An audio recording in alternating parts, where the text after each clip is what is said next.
여러분은 단지 외모만으로 누군가를 판단한 적 있으신가요? 처음엔 그냥 보이는 대로 받아들이는 거지 라고 생각하셨을지도 모르죠. 그런데 말이죠. 그 판단이 누군가의 진짜 모습을 가리는 장벽이라면요. 아마도 많은 분들이 불편한 진실을 마주하게 될 겁니다. 그만큼 우리의 첫 인상은 때로는 가장 큰 편견이 되기도 하니까요. 오늘 이야기의 주인공은 아름다운 외모로 화려한 삶을 살다가 모든 것을 잃고 바닥까지 떨어진 시드니 여성의 이야기입니다. 고공행진하는 인기 속에 허무함을 느낀 그녀. 나는 주목받았지만 진짜 나를 잃고 있었구나. 그렇게 모든 것을 버리고 잠적한 그녀. 하지만 우연히 마주친 한 남성 때문에 그녀의 삶은 완전히 새로워지게 되었다고 하는데요. 과연 어떻게 바뀌게 되었을지 한번 들어보시죠. 안녕하세요. 전 클라라예요. 오스트레일리아 시드니에서 태어났고 한때는 사람들이 부러워하는 삶을 산다고 착각하며 살았던 사람이에요. 어릴 때부터 외모로 주목받았고 거울 속 제 모습이 세상에서 제일 중요한 가치인 줄 알았어요. 사람들이 저를 보고 예쁘다, 빛난다 말할 때마다 뭔가 대단한 사람인 것처럼 느껴졌죠. 그런데 그게 전부였어요. 생각해보면 너무 허무했어요. 제가 인플루언서를 시작한 건 19대였어요. SNS에 그냥 일상 사진 몇 장 올렸는데 어느 날 갑자기 팔로워 수가 수천 명을 넘기더니 브랜드에서 협찬 제안이 들어왔어요. 처음엔 신기했죠. 이게 진짜 일인가 싶을 정도로요.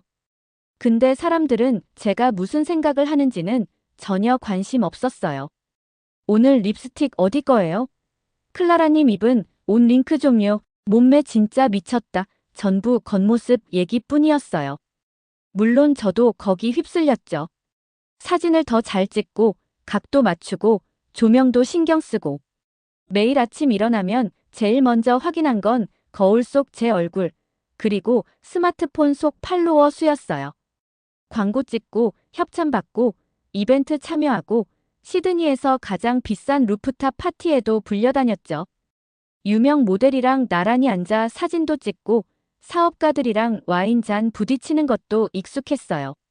사람들이 보면 와, 인생 제대로 살고 있다 하겠지만 이상하게 점점 마음이 허해졌어요. 사람들이 저를 좋아하는 게 아니었거든요. 클라라라는 사람은 누구도 몰랐어요.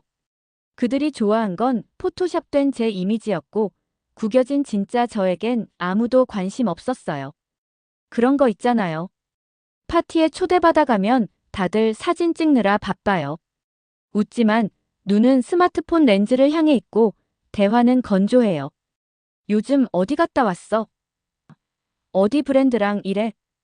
그게 전부예요. 제 고민, 생각, 가치관. 누가 듣고 싶어 하겠어요. 그런 얘기 꺼내면 분위기 싸해져요.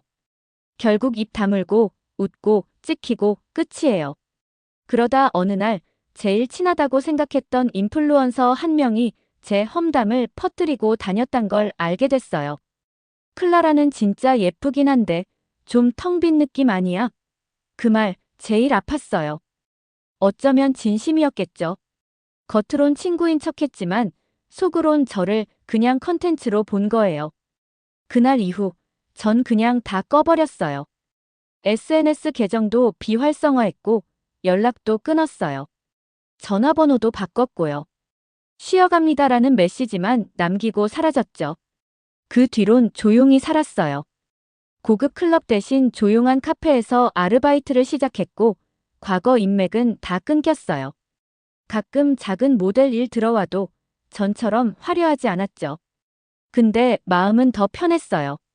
누가 날 몰라도 그게 오히려 자유였어요. 예쁘지 않아도 웃지 않아도 꾸미지 않아도 되는 삶. 그게 그렇게 소중하단 걸 그때 처음 알았어요. 근데 삶이 늘 평탄하진 않죠. 한 번은 리셉션 일자리 면접을 보러 갔어요.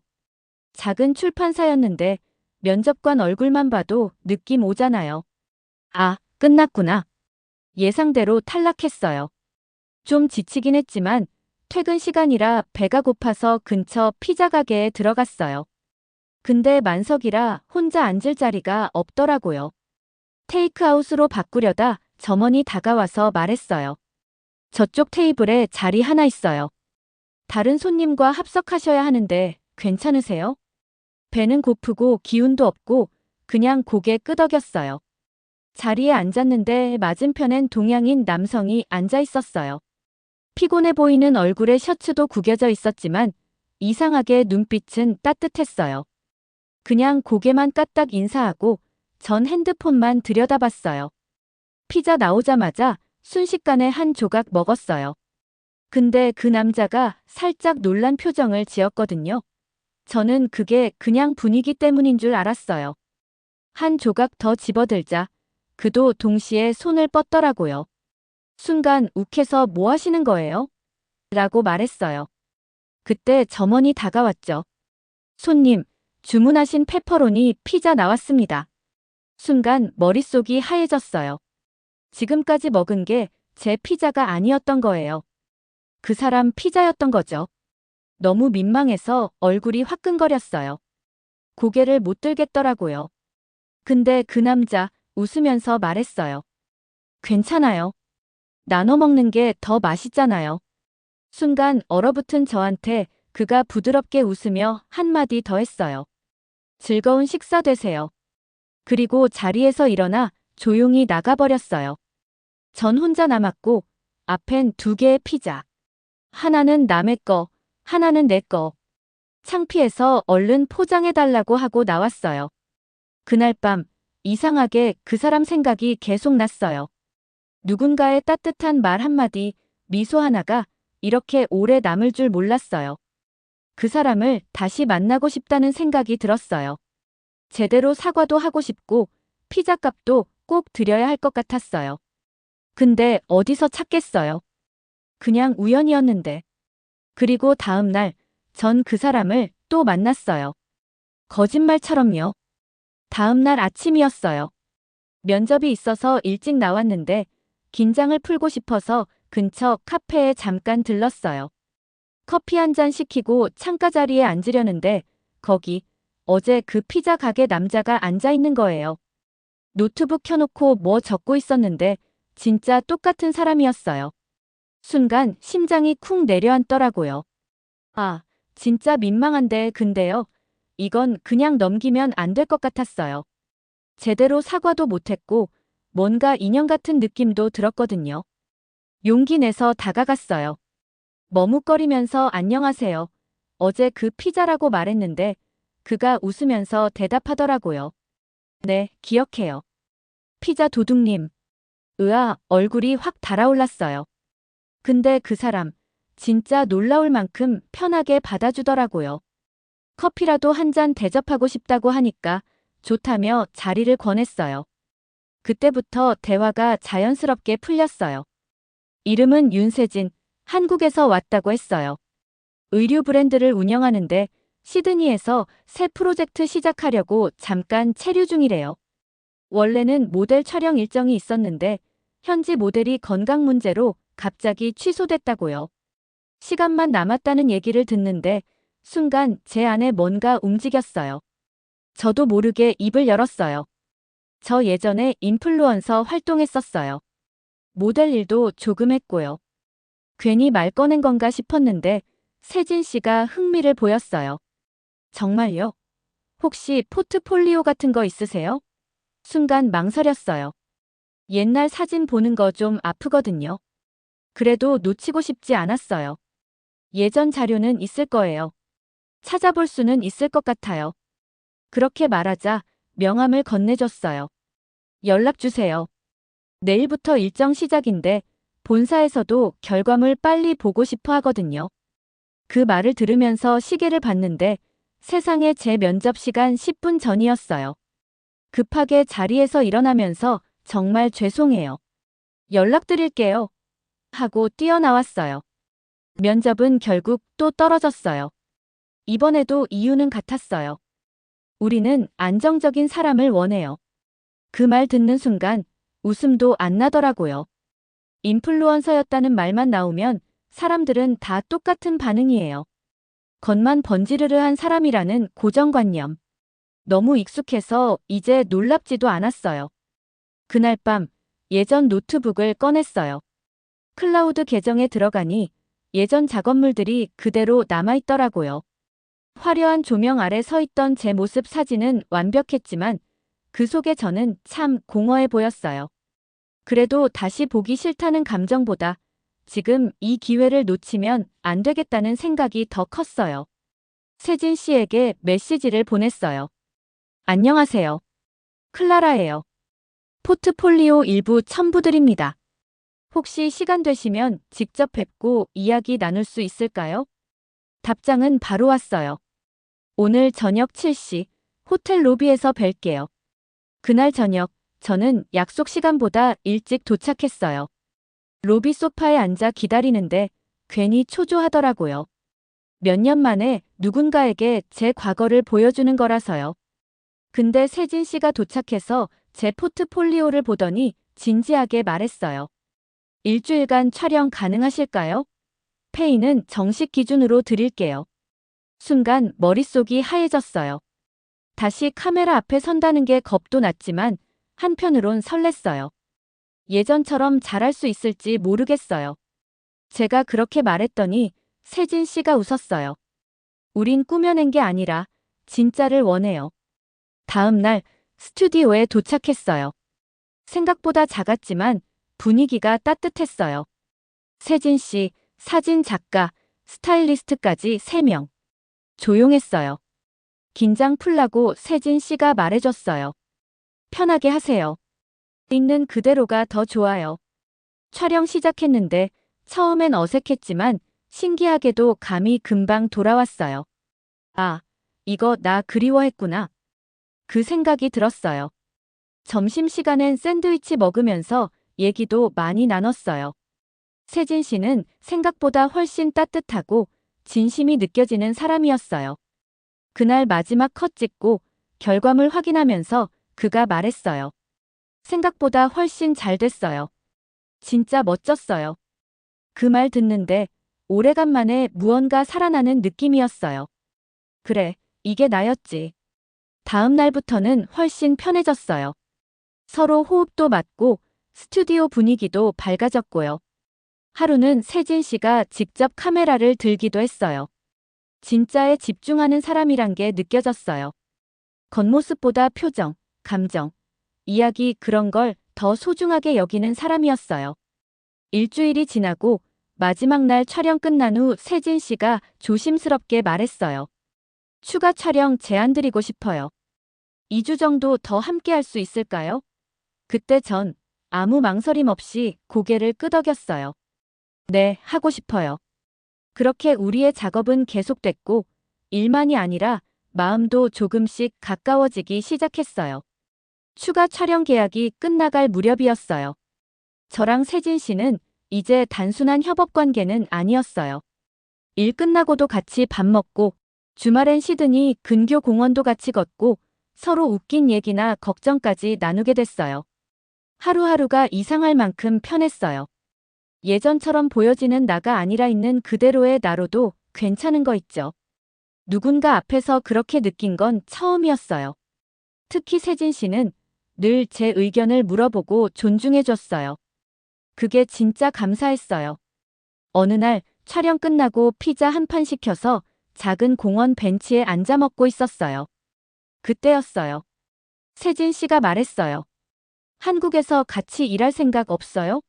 전속 모델로. 그 말 듣자마자 전 손에 들고 있던 피자 조각을 떨어뜨릴 뻔했어요. 솔직히 상상도 못했거든요. 한국.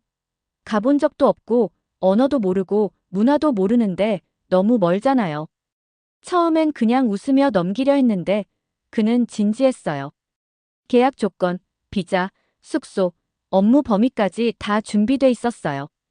그날 밤 집에 돌아와서 잠을 못 잤어요. 진짜로. 방 안에서 이불 뒤집어 쓰고 계속 생각만 했어요. 내가 여길 떠난다고. 시드니는 제가 평생 살아온 도시예요. 좋든 싫든 모든 기억이 여기에 있어요. 인플루언서로 치솟았던 시절도, 바닥까지 추락했던 날들도, 친구들과 웃고 울었던 순간들도. 근데 한편으론 이곳이 너무 익숙해서 지겨웠어요. 사람들의 시선, 잣대, 평가, 그 반복. 새로 시작하려면 어쩌면 이 도시를 떠나야 하지 않을까 싶었어요. 며칠 동안 진짜 아무한테도 말 못했어요. 그러다 결국 한 명, 제 인생에서 가장 오래된 친구 에밀리한테 털어놨어요. 영상통화 켜자마자 그녀는 놀라서 소리를 질렀어요. 너 지금 제정신이야? 그 남자 만난 지 얼마나 됐다고 외국을 가? 그 반응 예상했어요. 이해도 됐고요. 그녀는 늘 현실적인 사람이었거든요. 특히 제가 예전처럼 감정적으로 움직일까봐 걱정했겠죠. 클라라, 또 외모로 이용당하는 거 아니야? 넌 지금 그냥 필요한 시기야. 그 말을 듣고 한참을 말 못했어요.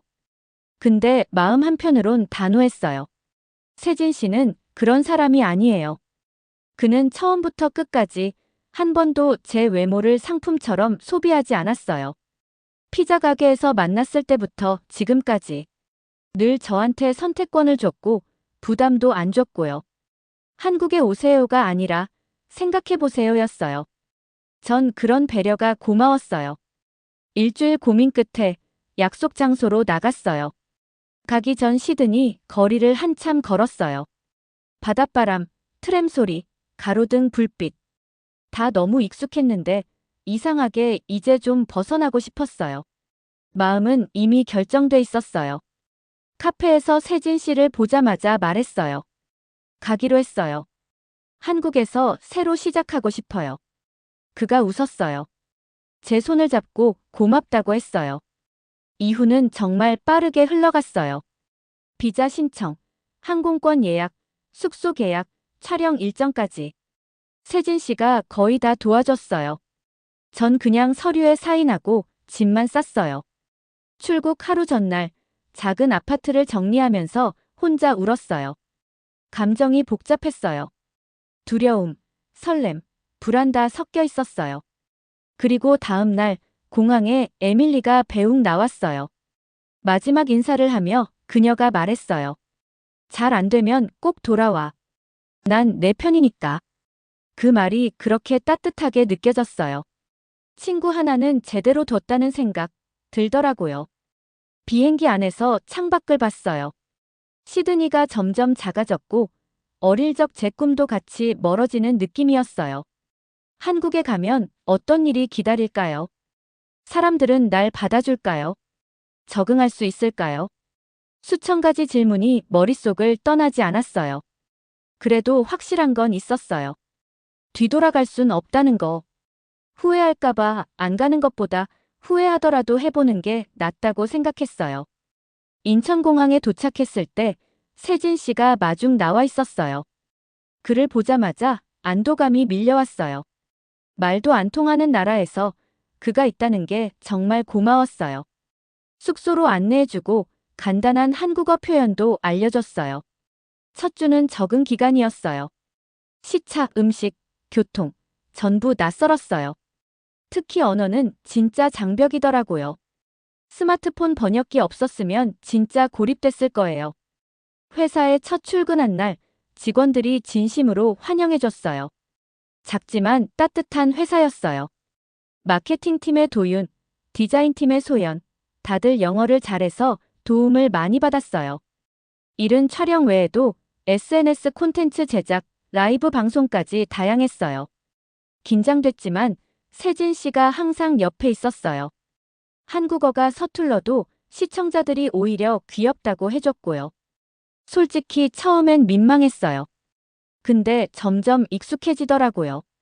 완벽하지 않아도 괜찮다는 느낌, 정말 오랜만이었어요. 그리고 어느 순간 깨달았어요. 여기선 가면을 쓸 필요가 없다는 걸요. 실수해도 부족해도 괜찮다고 말해주는 사람들이 있으니까요. 제가 진짜 클라라로 살아갈 수 있는 공간, 드디어 만난 것 같았어요. 한국에 온 지 100일째 되던 날 회사에서 작은 파티를 열어줬어요. 동료들이 깜짝 케이크랑 편지를 준비했더라고요. 환한 조명 아래에서 다들 축하해주는데 가슴이 찡했어요. 이런 순간 진짜 제가 외롭지 않다는 걸 느껴요. 누군가 날 진심으로 챙기고 있다는 게 이렇게 따뜻한 일이구나 싶더라고요. 그날 밤 세진 씨가 조용히 테라스에 저를 불렀어요. 서울 야경이 반짝였고 그는 물었어요. 이제 한국이 좀 집처럼 느껴져요? 전 망설이지 않고 고개를 끄덕였어요. 네, 여기가 제 진짜 집 같아요. 그 말하면서 제가 스스로 놀랐어요. 이렇게 빨리 정이 든 걸요. 사실은 그 사람이 있었기 때문에 가능한 일이었어요. 우린 점점 더 자주 만났어요. 일 아닌 날에도 서울 구석구석을 함께 다녔고 서로의 문화도 공유했어요. 전 그에게 시드니 해변 얘기를 들려주고 그는 저한테 한강에 대해 설명해줬어요. 함께 김치를 먹고 지하철을 헤매고 편의점에서 삼각김밥 사서 웃으며 걷고 그런 소소한 일상이 저한텐 특별했어요. 그러던 어느 날 라이브 방송 중 기술 문제가 생겼어요. 화면이 멈추고 오디오가 꼬였어요. 너무 당황했어요. 그 순간 세진 씨가 조용히 제 옆으로 와서 문제를 정리해줬어요. 그가 한마디 했어요. 괜찮아요, 클라라 씨. 우리가 함께 하니까요. 방송 끝나고 감사하다고 말했는데 그가 제 손을 잡았어요. 순간 숨이 멎는 줄 알았어요. 전 그 손을 뿌리치지도 꼭 잡지도 못했어요. 마음이 무너질까봐 무서웠어요. 그 후로 전 일부러 거리를 뒀어요. 그는 이해해줬어요. 기다릴게요. 그 말 한마디로요. 그렇게 시간이 흘렀고 어느새 회사에선 제 유튜브 채널까지 기획하게 됐어요. 제 한국 생활 적응기를 콘텐츠로 풀기 시작했는데 의외로 반응이 좋았어요. 서툰 한국어, 솔직한 모습, 진심 어린 태도. 사람들은 그런 저를 응원해줬어요. 이젠 나도 누군가에게 긍정적인 존재일 수 있구나 싶었어요. 그러던 중 의류 브랜드 10주년 기념 행사가 잡혔고 세진 씨가 제안했어요. 우리 이야기로 브랜드 캠페인을 만들면 어때요? 처음엔 거절했어요. 너무 사적인 이야기라서요. 근데 그가 말했어요. 당신의 용기, 그게 바로 우리가 보여주고 싶은 메시지예요. 그 말을 듣고 마음이 움직였어요. 그렇게 프로젝트는 시작됐고 하루 종일 그와 붙어 다녔어요. 촬영, 회의, 로케이션 헌팅 시간 속에서 우린 조금씩 가까워졌어요. 그리고 드디어 촬영 마지막 날. 장소는 놀랍게도 서울 도심의 한 피자 레스토랑이었어요. 시드니의 그날을 재현한 세트장이었죠. 조명, 테이블, 메뉴판까지 똑같았어요. 그때의 창피함, 웃음, 피자 냄새까지 떠올랐어요. 촬영이 끝나고 스태프들이 철수한 뒤 세진 씨가 말했어요. 잠깐만 더 있어줄래요? 피자 한 판이 테이블에 놓였고 그는 제 맞은편에 앉았어요. 기억나요? 그날 피자 한 조각 도둑 맞았던 거? 전 웃었어요. 네, 생생해요. 그는 진지하게 절 보며 말했어요. 그때부터였던 것 같아요. 그날 이후로 당신이 계속 생각났어요. 저도 더 이상 숨길 수 없었어요. 세진 씨, 내 피자의 반쪽이 되어줄래요? 그의 눈이 커졌고 이내 환하게 웃었어요. 물론이죠. 영원히요. 그날 밤 우린 연인이 되었어요. 사실 그 전부터 서로 마음이 있었지만 표현할 용기가 없었죠. 모든 게 우연처럼 흘렀지만 그 우연들이 지금을 만들었다고 믿어요. 피자집, 카페, 공항, 스튜디오 매 순간이 우리를 연결했어요. 기념 캠페인은 대성공이었어요. 시청자들은 저희 스토리에 열광했고 SNS엔 응원 메시지가 쏟아졌어요. 회사 안팎으로도 모두가 저희를 지지해줬어요. 연인이자 동료로서의 일상은 생각보다 즐거웠고 가끔 의견 충돌도 있었지만 서로 이해하고 배워가는 과정이었어요. 그리고 1주년이 되던 날 세진 씨가 말했어요. 우리 처음 만났던 시드니 다시 가볼래요? 전 당연히 좋다고 했죠. 공항, 거리, 햇살 모든 게 익숙했지만 또 다르게 느껴졌어요. 예전엔 실패의 기억이었던 장소들이 이제는 시작의 장소가 됐어요. 우린 그 피자집에 갔어요. 첫 만남의 그 자리, 그 테이블. 이번엔 각자 주문 안 했어요. 하나의 큰 피자를 시켜서 나눠 먹었어요. 상징적인 행동이었죠. 식사를 마치고 나오는 길, 그가 갑자기 걸음을 멈췄어요. 그리고 무릎을 꿇었어요. 반지를 꺼내며 말했어요. 클라라 로웰, 나와 결혼해 주겠어요? 순간 주위가 정지된 느낌이었어요. 숨도 못 쉬겠고 눈물부터 났어요. 그리고 말했어요. 당연하죠. 세진 씨, 영원히 함께 할게요. 시드니의 거리에서 박수가 터졌고 전 이제 정말 인생이 달라졌다는 걸 느꼈어요. 시드니에서 돌아온 후 우리는 본격적인 결혼 준비를 시작했어요. 한국과 호주의 문화를 어떻게 조화시킬지, 어디서 살 것인지 등 많은 결정이 필요했지만 그 과정마저도 즐거웠습니다. 세진의 가족들은 저를 따뜻하게 맞아주었고 저 역시 제 몇몇 친구들을 한국으로 초대했어요. 결혼식 장소를 정하는 일이 가장 어려웠습니다. 시드니와 서울 두 도시 모두 우리에게 의미가 있었어요.